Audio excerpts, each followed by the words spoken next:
So Shinichiro Watanabe did this interview recently where he basically said he considers all his works to be in the same shared universe, meaning that Samurai Champloo, Cowboy Bebop, and Space Dandy are all connected, and honestly, I buy it. And I know next year he's got this new project coming out called Lazarus, so I'm very curious to see how that fits into the fold. And yeah, everybody know them first two, but granted it just celebrated its 10-year anniversary, I feel like Space Dandy ain't talked about enough.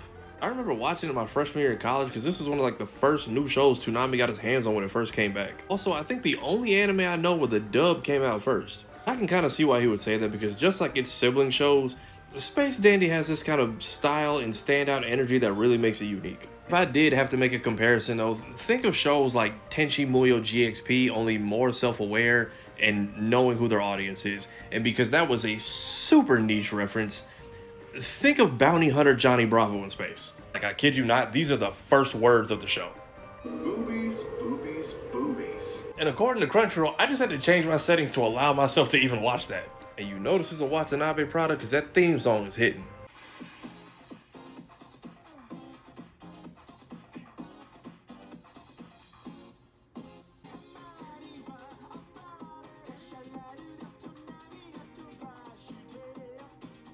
But the show is basically Dandy and his crew are bounty hunters, but they don't necessarily hunt people down. It's just that there's so much life in the galaxy that not everything has been accounted for yet. So they basically hunt down what are supposed to be unique and new species so they can be registered to the Galactic Encyclopedia. And for every new species you discover, you get paid. There's also the fact that they make fourth wall breaks and then they beef with the narrator from time to time. Far too many to name. No, seriously, I'm done. Wow, he really phoned that one in, didn't he? No kidding. How do I get that job?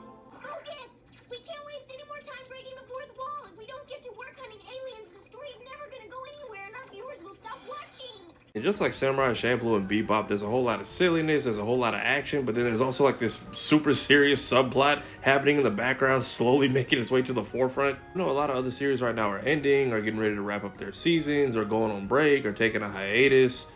It's one season, 26 episodes. If you need something to kill time, highly recommend. Give it a shot. And of course, happy 10th anniversary.